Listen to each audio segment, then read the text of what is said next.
Hi, hello. Welcome to Mental Health and Identity Reclamation for Black Women. I'm happy to host this webinar as part of Howard's The Struggle is Real mental health webinar series. Thank you so much to blackdoctors.org for hosting, and I'm looking forward to exploring how Black women can reclaim mental wellness and identity through community-based healing and truth-telling. My name is Felicia Ross, and I'm a licensed clinical social worker, and I'm the founder of Village of Sound Mind. I center my work on childhood and racialized trauma, chronic illness, and liberation centered care for Black women and women of color. My goal for our time is to be both educational and hopefully healing. It's okay to show up as you are, no expectations if you're joining us live, and if you're watching the replay, welcome. We'll be talking about some heavy truths, but I hope those truths will be rooted in joy, rest, and liberation.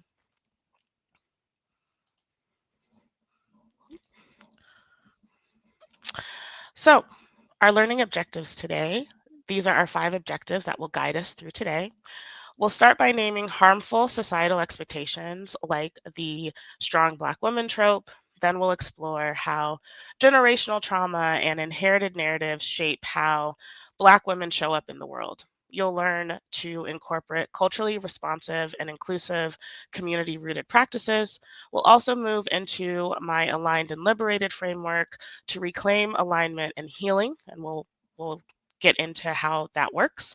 Whether you're a clinician, a Black woman, or an ally, my hope is that you'll leave with practical tools and deeper understanding.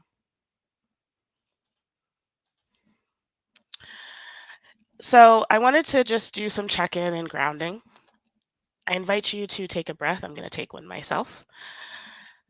Check in with yourself.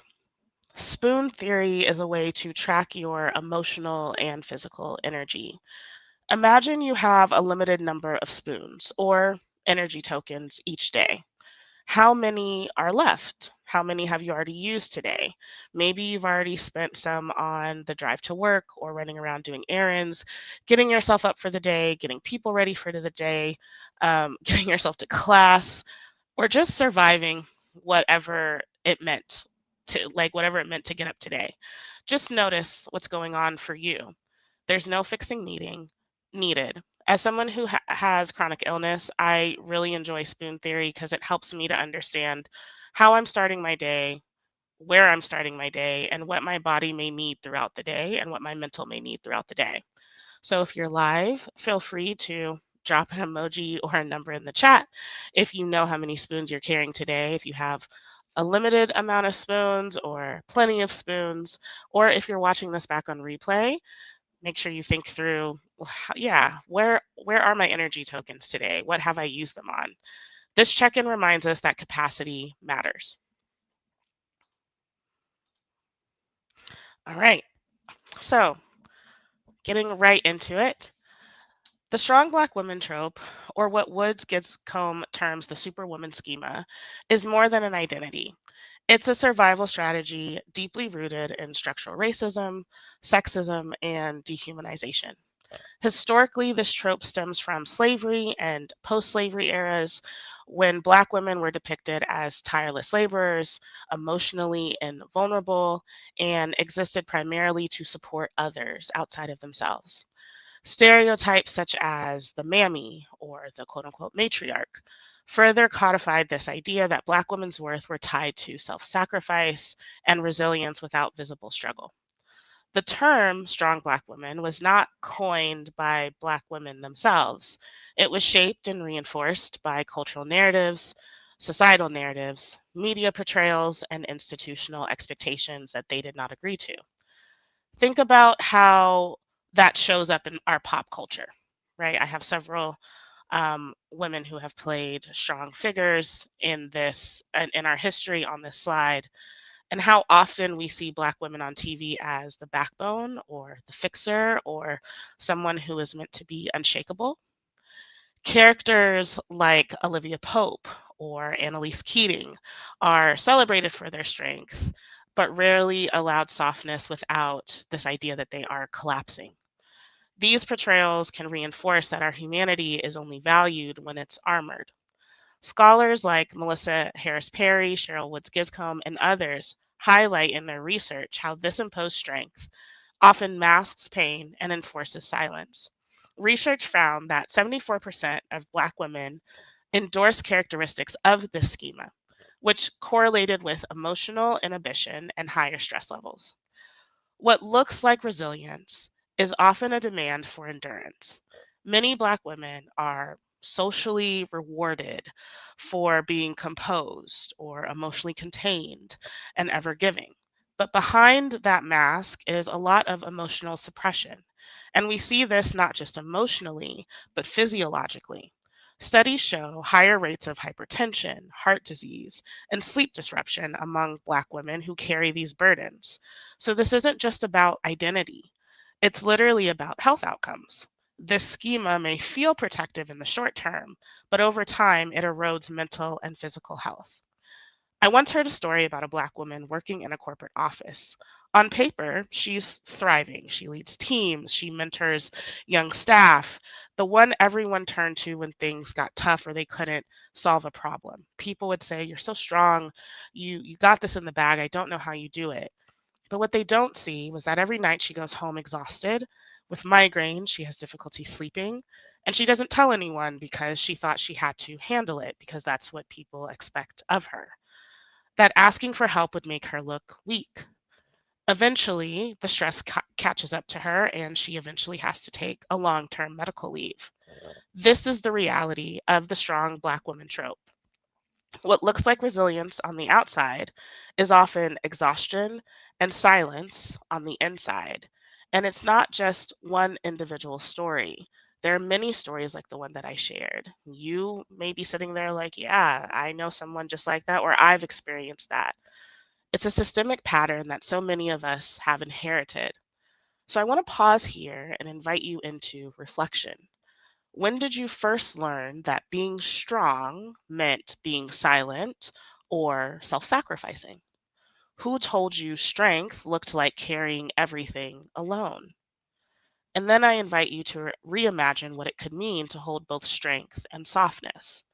What if strength included boundaries, vulnerability, community care? Hold on to that question as it will follow us through the rest of our conversation today. Let's get into generational trauma because this provides a lot of historical context for our conversation. Generational trauma is not just historical, it is a living, breathing, and present reminder of how we move through the world today. Dr. Joy DeGruy introduced the concept of post traumatic slave syndrome in 2005 to explain how the trauma of enslavement didn't end with emancipation. Instead, its psychological, behavioral, and relational patterns were passed down across generations. Things like silence, self sacrifice, hyperindependence, quote unquote, always working, always hustling, always going after the bag. Those are not just personality traits, they're survival strategies, typically rooted in oppression. Research found that 80% of Black women in 2021 report exposure to significant trauma. Yet many of these stories are unspoken, they're unvalidated, and oftentimes they go untreated. Our mothers, our grandmothers, our great grandmothers carried traumas quietly, believing that strength meant suppressing pain and pressing forward, you know, just build the hill and get over it. The silence probably kept families together, but it also taught that asking for help was in some way, shape, or form a weakness. For example, I invite you to think about a grandmother who worked multiple jobs, kept food on the table, never once complained about her pain, her frustration, her exhaustion. She might have said, "We don't have time to fall apart. We got to get this done. We got to pay the bills. We got to keep a roof over our heads." That message in itself is protective. It keeps the family going, it keeps the family alive. But when the daughter grows up, she's inheriting that same script. She works long hours, she doesn't ask for help, she teaches her own daughter to quote unquote be strong in this way. These are now conditions being inherited from throughout the family line. And what started as survival for one generation now becomes a heavy silence for the next. And this is how trauma becomes generational, not because we want to pass it on, but because we don't always have another model or another way.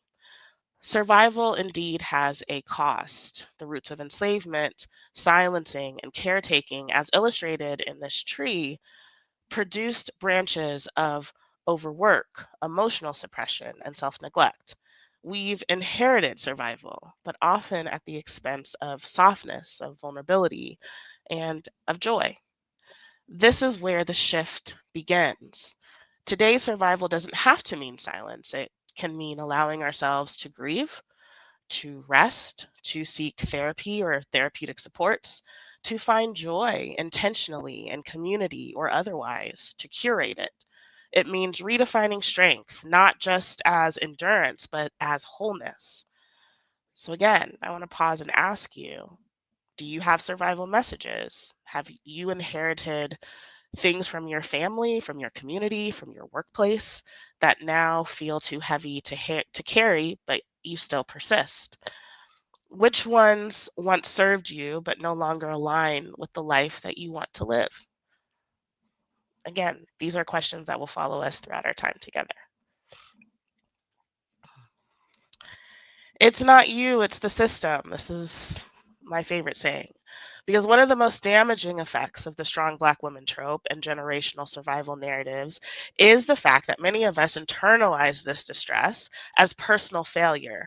What am I doing wrong? I feel exhausted. I'm quote unquote lazy. What's wrong with me? Why can't I handle this? I quote unquote should be able to handle this. And the truth is, societal systems were not designed with our thriving in mind. Melissa Harris Perry describes this through the metaphor of the crooked room. So imagine walking into a room where the walls and floor are tilted. If you stand upright, you appear off balance. So you start bending, adjusting, contorting yourself just to appear quote unquote normal. For Black women, this crooked room is built by distorted societal perceptions. The angry Black woman, the overly strong caretaker, the hypersexualized figure. And so we spend energy constantly adjusting, trying to survive within these crooked expectations that we did not agree to. Think about the cricket room in your daily life. It might look like softening your voice at work to avoid being called angry, or having your pain dismissed in a doctor's office, or being the one everyone leans on in relationships because you are quote unquote the strong friend. These are all adjustments we make to appear balanced in a tilted world. So, this slide reminds us it's not you, it's the system. Research shows that Black women are 2.3 times more likely to report psychological distress than white women, yet are less likely to access care or get access to care. That discrepancy doesn't point to a lack of resilience. It points to systemic barriers in healthcare, in our labor force, in education that dismiss or pathologize our pain. So when we bring in a person and environment lens, which is a core value in social work, we then can shift the question. Instead of only asking, well, what's wrong with me? We can start to ask, well, what's happening around me that makes wellness feel so out of reach? This reframing is liberating because it allows us to see the problem not as an individual weakness, but as systemic harm, and we can name it as such.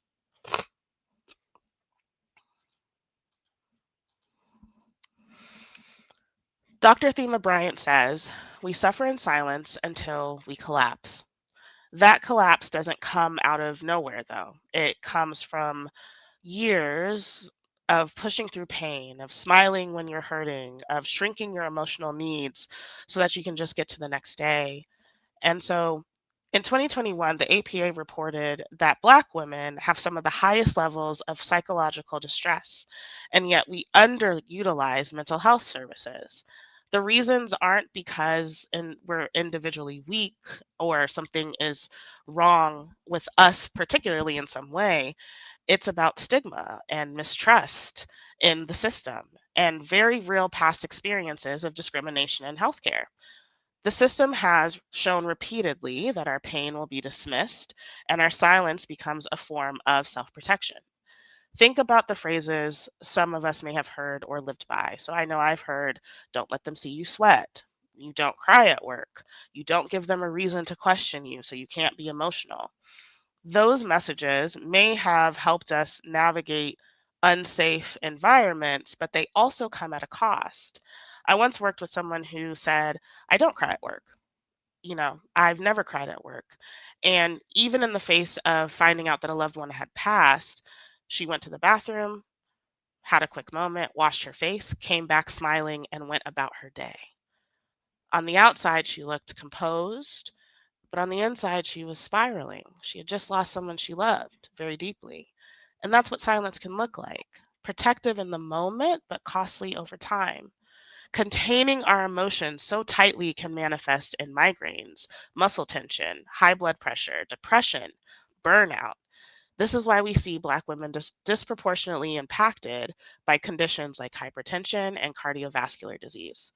Silence doesn't just live in our minds, it settles in our bodies. Silence may protect in the short term, but over time it erodes body, mind, and spirit. That's why today I invite us to reframe silence not as failure, not as weakness, but as a trauma response, and label it as such because that's what it is. When we see it this way, it can open the door to compassion instead of keeping us silent in shame. And then we can begin imagining something new, something what I like to call soft disruption. Soft disruption means finding gentle but radical ways to break through silence. That could look like whispering, I'm tired to yourself before you say it to anyone else, writing a note instead of saying it out loud, calling a trusted friend or colleague when you feel the urge to collapse inward, something I do quite often when I need to. So I'll leave you with this question: what could soft disruption look like in your own life? Where could you allow tenderness to interrupt silence? Okay. So, getting into the Aligned and Liberation framework, I developed this to guide Black women and women of color through a process of recentering their voice, their truth, and ultimately understanding their nervous system in a way that is focused on authenticity and alignment.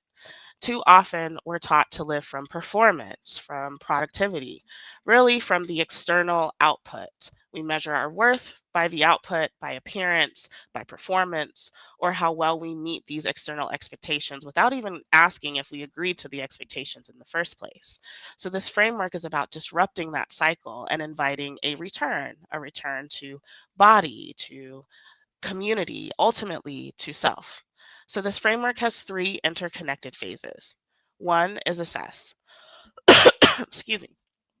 This is where we pause and name the systems, the expectations, the internalized narratives that are keeping us stuck or misaligned. Then there's curate. Once we've named what isn't serving us, this phase invites us to intentionally choose new stories, new systems, and new rituals rooted in our actual needs that work for us individually. And then heal. Healing is not a final destination, it's an ongoing practice of living in alignment. It's not about perfection, instead, it's about compassion. So, at its core, this framework teaches that liberation is not about escaping struggle entirely. Life is going to life. Life is lifing right now for many of us. But about choosing to live aligned with your truth rather than external expectation, especially, again, expectations that you may not have agreed to in the first place.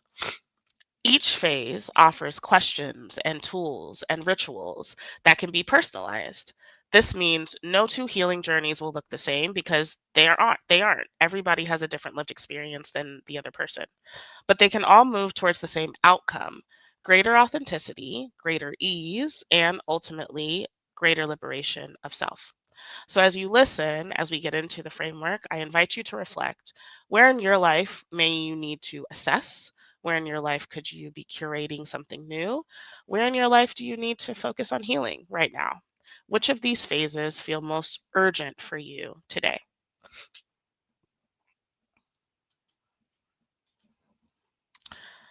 Let's get into assess. So, assess is about inquiry, not judgment. This is where we begin to ask ourselves, what are the dominant stories I've internalized about my worth, about my relationships, about my success? These stories and these narratives often come from generational survival strategies and racialized expectations a lot of the time. Phrases like, you need to be quiet, you need to be seen, don't be heard, be strong, don't cry, may have been passed down as protection, but they can feel constricting in adulthood. For example, imagine a little girl who hears her mom say, don't let them see you cry. She grows up believing that tears are unsafe. And as an adult, when she wants to set a boundary or admit she's overwhelmed, her body freezes. That freeze isn't weakness, it's the narrative that she's inherited that her body learned will keep her safe or thinks it will keep her safe. Research shows that early exposure to racialized trauma alters how Black women navigate adult relationships and systems that they participate in. In other words, the survival lessons we may have learned as children, like being twice as good or not showing weakness or not asking for help, don't just shape the way we think. They literally shape how our bodies respond to stress and respond to connection. That's why in this phase, we don't just look at the stories in our minds, we look at how these stories live in our bodies. Neuroscience shows that the body often encodes survival strategies before our minds can. That's why a racing heart, a clenched jaw, or tense shoulders can be just as telling as the words we say to ourselves. For example, if you have to set a boundary, do you know what happens in your body? Do you freeze? Do you start to feel tension in your chest? Does your gut get a little wonky? Do you feel guilt or shame when you are resting instead of pushing through? Do you notice tension in your chest or shoulders when you think about asking for help? All of these are clues, clues that point us back to survival narratives that we may have inherited. Assessment honors these truths without shame, so we can begin to see them clearly for what they are and then choose something different. This step matters because if we can't name the story and the narratives, we can't curate a new one. Assess is the foundation for everything that follows in this framework. This phase helps us to examine societal and generational expectations that may have shaped our sense of self. And it also helps us to begin to analyze how these narratives have manifested somatically in our bodies, preparing us for interventions that can center our body and mind in the way that we need versus the way that we were taught. So, what is one narrative you've internalized about who you must be, and how do you feel that story in your body? Once we've assessed, we then can begin to curate. Curate is about intentional rebuilding. After naming the systems and the internalized narratives that have kept us stuck, this is the moment where we decide what scripts we want to live by instead. In Dr. LaFontaine's work, Behind the Mask of the Strong Black Woman, she reminds us that strength performances are often a cover for silence needs. Black women experience high rates of role strain a lot of the time and suppression of needs in both work and family systems, which leaves little space for rest, for joy, for softness, for play. And what she shows us in this research is that strength isn't always authentic. Strength sometimes is a mask. And when needs are silenced long enough, the mask can become suffocating. Curating is about taking off the mask and asking, what would it mean to stop performing and start practicing care? What would it mean to stop performing strength or these things that I think is supposed to get me to the next level and actually come from the lens of care? So, in this framework, curate becomes the antidote. We can start asking, what do I truly need? What feels supportive, nourishing, and aligned for me, not for the expectations placed on me. That again, if you guys leave with nothing else, because I'm probably going to say this so many times, expectations that you didn't agree to. That could be things like rest or play or boundaries. These are the things that when you start to ask yourself, like, when did I stop playing? When did I stop curating joy? When did I stop affirming myself? Where are my boundaries? Where are my personal boundaries? When do I ask myself how far I'm willing to go versus adjusting to what everyone else would like me to do? Curating could look like deciding I'm not going to answer my emails after 7 p.m. or telling a friend, I actually need you to just listen. I don't need advice right now. It could be about reclaiming your lunch break. I have a bad habit of working through my lunch. I am working on it, right? Or practicing saying no without over explaining because no is a complete sentence. These examples may seem small, but they're radical shifts away from scripts of silence and overwork and overfunctioning. It's not just about naming needs, it's about practicing articulating them and standing on them in real time. So here are some guiding questions. What are 3 things that you need in your work or relationships to feel supported and valued? Where can you begin to practice honoring at least one of those needs this week or even today when you finish watching this? Curating is an act of self-trust. It's about the promises that you want to keep for yourself, right? It's about unlearning this belief that needing something makes you weak and replacing it with the truth that voicing your needs is a form of liberation. This phase also pushes us to create systems that align with our chosen truths, whether that's restructuring how we manage our time, how we relate to other people, or how we show up in community or with ourselves altogether. Curate helps us to make space for our voices and our needs. It helps us to develop personalized tools and personalized rituals that allow us to move from suppression into self-expression. What's one need you may have silenced that you're ready to voice, even in the smallest of ways? And thank you, Sandra. I appreciate that. And then phase 3 is healing. Healing becomes an integration, not an arrival. I say this often to community members that I serve. Your purpose is not to heal. Healing is not a place that you arrive at. It's the ongoing. It's messy, it's clumsy, but it's about practicing honoring our needs, honoring our voice, and honoring our alignment. Too often, healing can be framed as a destination, as if one day we fully are healed and we arrive at this mountaintop and we're like, woohoo, and then we never experience struggle again. That's not true. We see this everywhere, like phrases like, well, once I heal, then I'll be ready for this thing, or I'll be able to do this thing, or when I heal, I won't feel this anymore.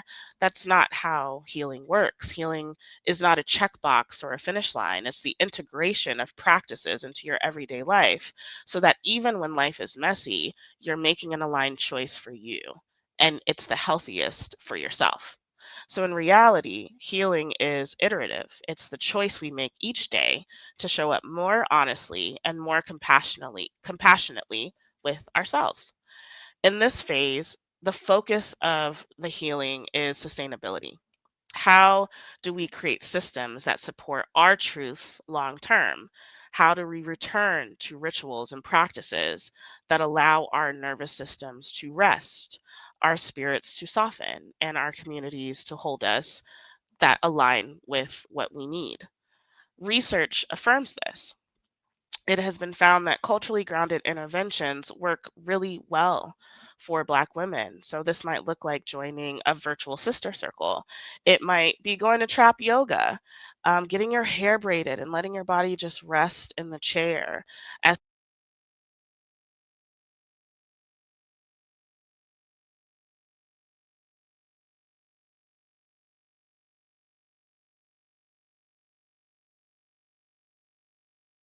sorry, my headphones just decided to have a little glitch. Hopefully, that's the only glitch we have today.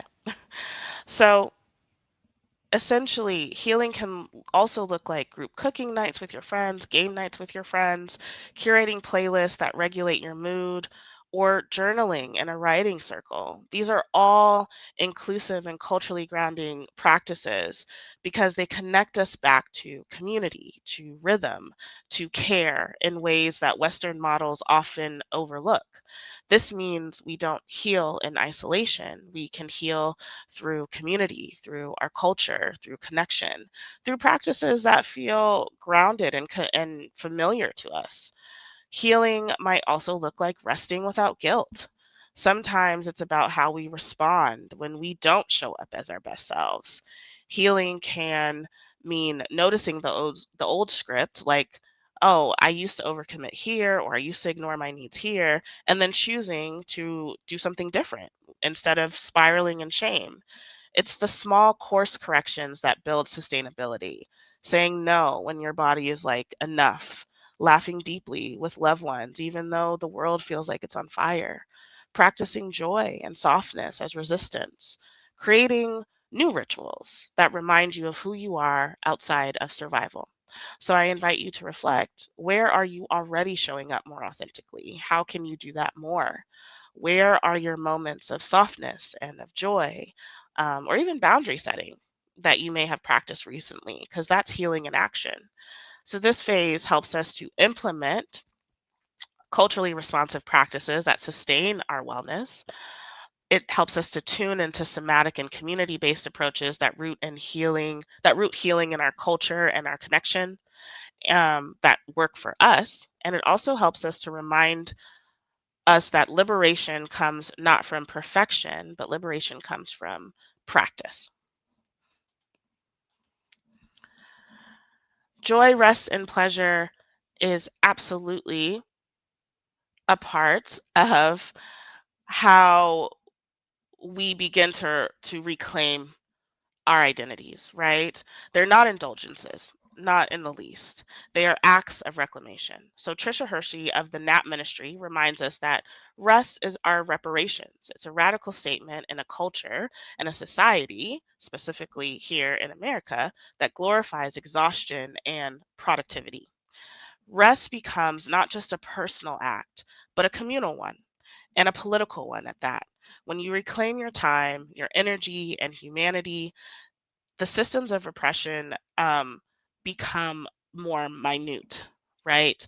Not minute in the fact that they don't exist, but in your personal ecosystem, when you reclaim your time, energy, and humanity, those systems of oppression have tried to steal that from you. So when you reclaim that, you are making a radical act within itself. So rest is radical.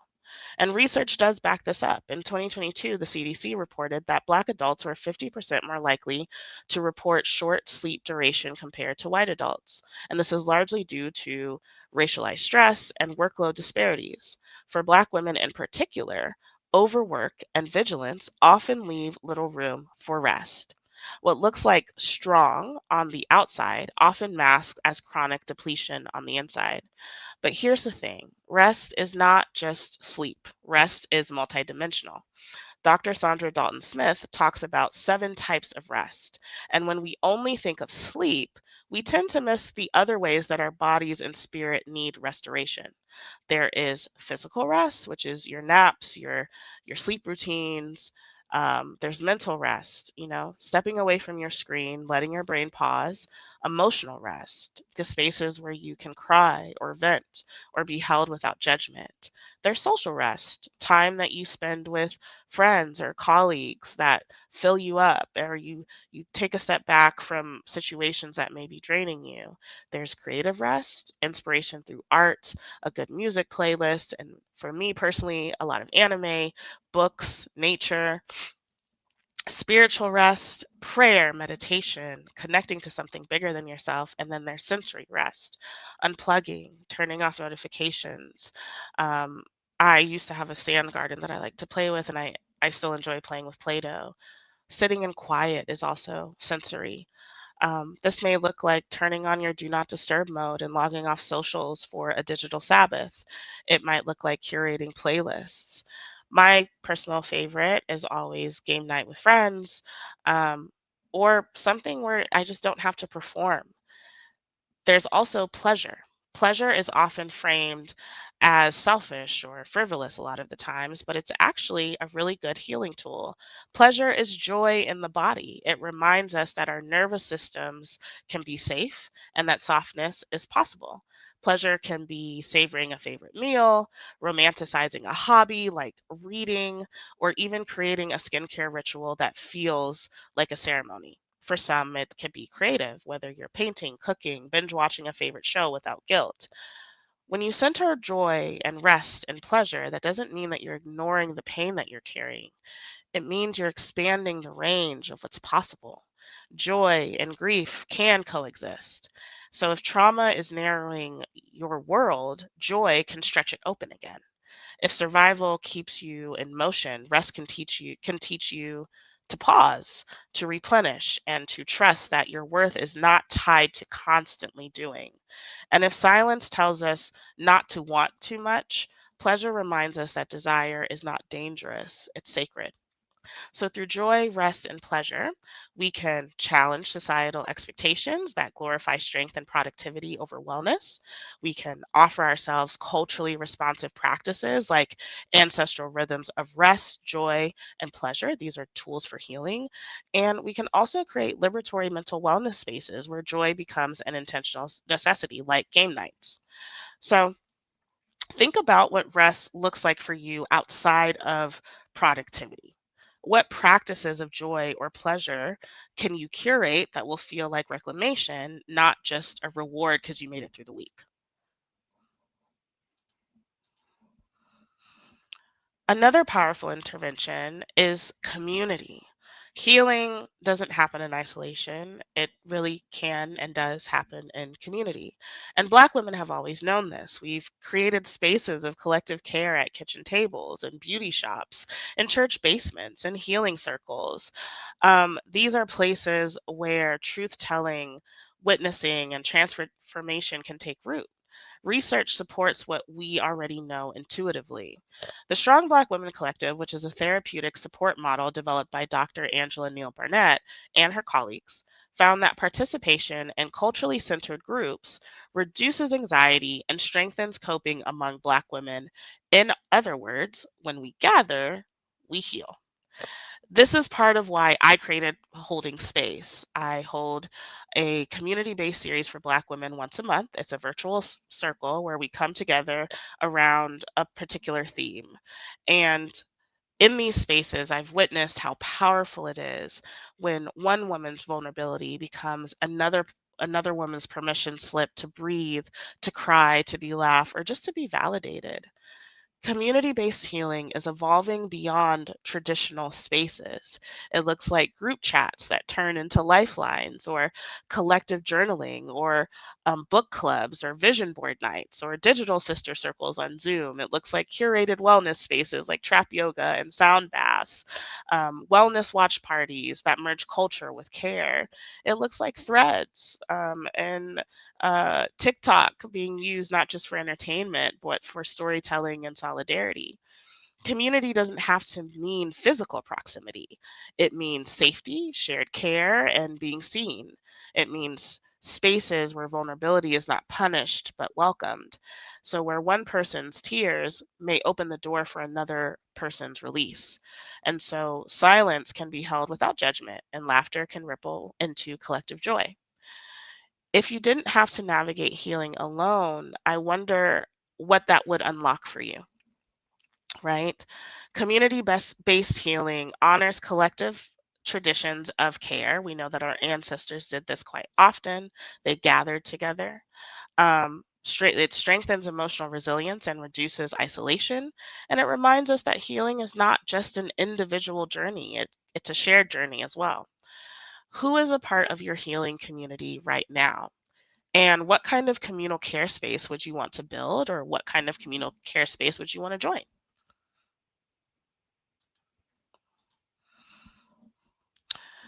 Somatic and narrative tools are ways where our stories don't have to just live in our minds.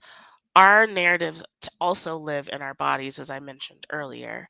And specifically for Black women, trauma and survival narratives show up as tight shoulders, constricted chests, clenched jaws, or even numbness in the gut. That's not just biology, it's the way that our biography starts to tell itself. It's the way our body keeps the score. The body remembers what the mind sometimes tries to silence. Narrative therapy helps us externalize harmful narratives and stories, making them something we can carry rather than it being something that we are. And somatic work brings the body into the room. It reminds us that healing isn't only about talking, it's about listening to the wisdom of what the body has been saying, probably for quite some time, but it wants to be listened to in that moment. And so research shows that culturally affirming somatic practices can improve emotional regulation and trauma recovery in Black clients specifically. This means that when we bring the body into therapeutic practice and into our daily life, it isn't just symbolic, it's literally regulating our nervous systems. There are so many ways to do this, so I just want to share a few examples. Qigong, which is a gentle movement practice rooted in Chinese tradition that combines breath, intention, and flow. Many clients find it helpful to release tension and restore calmness in the body. There's also emotional freedom technique, EFT, also called tapping. It uses light tapping on acupressure points while naming emotions, which can reduce anxiety and shift stuck narratives. EMDR. I am an EMDR practitioner, so I love EMDR. It is a trauma focused modality using bilateral stimulation, like eye movements or tapping on the body, to help the brain reprocess painful memories so they no longer carry the same charge in the body. And then there's breath work and body scans. We all have access to our breath, we all have access to our body. So slowing down to notice where a story is living in the body and breathing into that space. If fear is in the stomach, you breathe into the stomach. If the throat feels tight, you can acknowledge the stuck voice here and breathe into it, and even sigh it out or yell it out, whatever feels most appropriate there. And there's also movement practices, hip releases, stretching in the morning, dancing to a favorite song, shaking the body discharges a lot that may just be stagnant in the body. And so somatic and narrative tools honor our embodied experience instead of pathologizing it. They remind us that no, you are not broken. You are carrying a lot of stuff, though. You're carrying narratives and stories that may need space to shift, to move, to be released, to be witnessed. These practices are accessible. You don't need a therapy office. You can start by taking 2 minutes before bed to just think through what's happening in your body, a body scan. You can tap your chest or your collarbone gently when you start to feel anxious. Even keeping a journal where you write letters to harmful narratives that you may have internalized, which externalizes them onto paper instead of carrying them inside your mind to perseverate on. These are tools that are accessible and that I invite folks to just start playing around with to see what feels good to them, if they are not able to access the therapeutic space professionally yet. I invite clients to pause and to notice and to breathe into the space where they feel a particular narrative. This practice, again, is not about fixing anything in the moment, it's just about listening. When we listen, our body can become a map for healing. So if you were to take a moment to just scan your body, what is happening for you? Are you carrying a narrative of strength, of tension, of survival? And if you were to send some breath into that place, does it soften? Is it asking you to give it some more space? Is it asking you to rest? Body scanning is such a powerful daily, nightly, or weekend tool and ritual, that allows you to start reclaiming a bit of yourself bit by bit. The more that you do it, the more repetitious it is, the more you find yourself understanding yourself more and more. It's my favorite tool to start with. Okay. For the providers that are in this space or maybe watching this back, I wanted to make sure that I addressed some things here as well. It's critical to affirm that Black women have every reason to be cautious about therapy, about therapeutic practices, about even showing up at a doctor's office. mistrust, and skepticism is not resistance, it's protectiveness, it's protection. It's rooted in generations of medical racism, misdiagnosis, exploitation, dismissal. Think about the Tuskegee syphilis study, where Black men were denied treatment for decades. Think about Henrietta Lacks, whose cells were taken without her consent and used for medical breakthroughs. Think about the ongoing crisis in maternal health, where Black women are 3 to 4 times more likely to die in childbirth compared to their white counterparts. These aren't distant historical events. They live in memory and community and experience. They shape the present day reality where Black women approach therapy and healthcare already carrying a history of betrayal. So, when we're decolonizing the therapeutic alliance, that does mean shifting how we see and respond to survival strategies. Silence, overachievement, or collapsing boundaries are not resistance to care. Oftentimes, they're protective strategies that may have helped clients survive environments where vulnerability simply wasn't safe or they felt not seen. So, for example, a client who avoids eye contact in early sessions may not be unengaged. They may have learned that speaking too much or being too open wasn't safe in their family or community.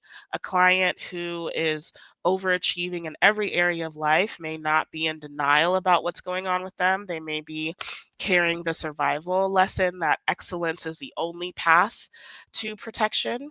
And then you may have another client who struggles to hold boundaries. That person may not be non-compliant. They may have learned that, well, if I collapse my own needs, that's the only way to stay connected to other people. So when we misinterpret these behaviors as them being resistant to treatment in some way, we can risk re-traumatizing our clients. So when we recognize them as wisdom in action instead, we then open the door to authentic healing. Research shows that culturally adapted interventions consistently improve engagement and outcomes across diverse populations. That evidence tells us this isn't optional, it is best practice. Decolonizing care means moving away from frameworks that center pathology and more towards frameworks that center liberation. It's working with what they're giving you, right? It means weaving in some of the tools that we talked about, the narrative, the somatic, and the community based tools, not just because they're effective, but because they resonate with how Black women have always healed. So, as providers, we must continually ask ourselves, am I centering the client's worldview and what they have experienced in their context, or am I imposing my own? Am I leading with humility or am I leading with assumption? Am I honoring cultural identity and cultural frameworks here, or am I pathologizing their survival? And I want to emphasize these aren't one time questions. These are questions to return to regularly. Are you checking your biases when you're feeling frustration with a client's pace? Are you honoring silence instead of, or do you rush to fill silence? Are you co creating safety instead of assuming it exists just because you've named the space therapeutic? Right? The invitation here is to hold space with humility and curiosity and cultural grounding and inclusivity because that's how a true therapeutic alliance is built.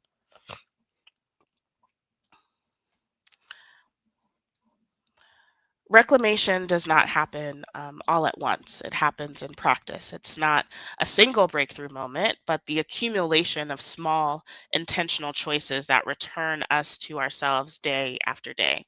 These practices don't have to be grand or even complicated. Sometimes reclamation looks like a morning playlist that reminds you of who you are. I enjoy my affirmation music in the morning. I love Tony Jones. Sometimes it's a meditation or a prayer practice that grounds you before stepping into the world. Sometimes it's as simple as a post-it note on your mirror that says, "I am that girl. I am that woman. I am that person." Research reminds us that when Black women can name and live their values, psychological resilience increases. In other words, reclaiming ourselves through daily practices is not just a symbolic act, it has measurable mental health benefits. These practices become anchors, resistant tools that affirm I belong to myself, not to the demands placed on me. So let's break this down into a few branches of support, each with examples that you can jot down or try this week. So, rest, maybe taking a 20-minute nap, logging off social media at night for sensory rest, or setting I'm not taking any phone calls, or I'm not answering any texts, or doing any work things after this time. Setting a boundary to protect your energy. Reflection, journaling once a week, or using a meditation app, or simply writing a sticky note that says pause and putting it on your laptop or somewhere visible so you can remember to take a break. Boundaries, practicing a soft no. Hey, I don't have the capacity for that right now. Or creating a 24-hour rule before you say yes to anything. Boundaries are reclamation in action. And community, scheduling a standing dinner, or going to a game night, or having a watch party with friends, doing a virtual coffee date, joining a virtual sister circle, or sending a voice note to someone you trust when you need support. And then joy and pleasure, dancing to a throwback playlist, having a meal without multitasking, letting yourself binge a show or read a book simply because it brings you joy. Reclamation does not have to mean overhauling your life overnight. It's about weaving in the small practices that bring you back to yourself again and again and again. So I encourage you to think of at least three practices. They could be big, but maybe small things that help you feel most like yourself. They don't have to be perfect or rigid. What matters is consistency and alignment with you. So, what are some practices that remind you you belong to yourself? What are some things that liberate you, even in the smallest of ways? These are your personal reclamation tools. So, these are some reflection prompts I often use in both my therapeutic and coaching spaces and group spaces. They aren't questions to rush through or check off a list, they're questions to live into. Reflection is part of the reclamation process because it helps us notice where survival scripts have been running the show and where soul truths want to emerge instead. So the prompts here are: who am I outside of my roles, beyond parent, partner, friend, sibling, worker? Who are you at your core? What do you need that you rarely give yourself? Is it rest, tenderness, affirmation, or simply permission to say no? What do you want to reclaim? A part of yourself, a practice, a joy that's been sidelined for quite some time? And what environments help you to feel seen? What spaces exist right now where you don't have to shrink or perform or prove? These questions help to disrupt internalized narratives like I must always be strong, or I can't show weakness, or I should show up like this. Instead, these are prompts that can open you up to curiosity and compassion and honors your choice. So if you're watching this live, you can pause for a few moments with one of these questions, choose one that stirs something in you, and notice what arises without judgment. If you're watching later, I encourage you to revisit these prompts weekly or even write your own versions, remix them. So, your next step. As we close, I want to encourage you to leave this space with one small grounded step. This is your soft homework, per se, not another demand, but simply an invitation. Maybe for you, it's journaling your response to one of the reflection prompts this week. Maybe it's setting a boundary that affirms your capacity. Maybe it's choosing one reclamation practice, rest, community, joy, practice, and trying it on in your everyday life. It could also look like sharing what resonated with a friend or a loved one. Healing isn't something we do in isolation, it deepens when it's shared. Or perhaps it's seeking out a support circle or a therapeutic space or therapy in general, or some place where you can continue this work. The point is, you don't have to do everything at once. Reclamation isn't loud. It doesn't always have to look like a radical overhaul. It's the quiet, steady practice of coming back again and again to your truth, to your body, to your community, to your voice. So as you step away from this space, I invite you to ask yourself, what's one practice I will commit to this week that feels both possible and nourishing. That one step is how reclamation begins to root into your daily life. And remember, this isn't just about today's webinar. Let this be a spark for something sustainable, something you can return to long after this moment ends. These are my major academic and cultural resources referenced today. I encourage you to go deeper with anything that may have resonated with you. If you're a practitioner, some of these citations may guide your future work. If you're someone reclaiming your truth, you might explore these stories and articles and studies to affirm your lived experience. Healing isn't just in the heart, it's in the research, it's in our roots, and it's in how we walk forward. I always have a free resource. This is the Aligned and Liberated Checklist. This is a tool for the personal and if you are an organization for your liberation and growth. So you can access it through this QR code. I'll leave it up for a few moments and I'll look at the chat as well. Is this available for replay? I didn't know this was occurring. I believe this is available for replay. You should be able to watch this later, Natasha.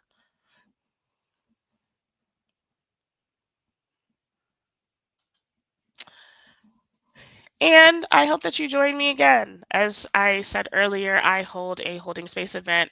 It is a donation-based monthly gathering that centers Black women and their identities. We explore themes that invite self-discovery and community care, making room for both tenderness and truth. And I'd love to hear your feedback. Your thoughts help me grow and serve you better. So you can also scan the QR code to access the feedback form. You can definitely watch this on replay if you're watching this later. I would love to hear what you thought. I am so honored that Howard had me and that blackdoctors.org hosted. And I thank everyone for joining us today. And thank you so much. That is my time.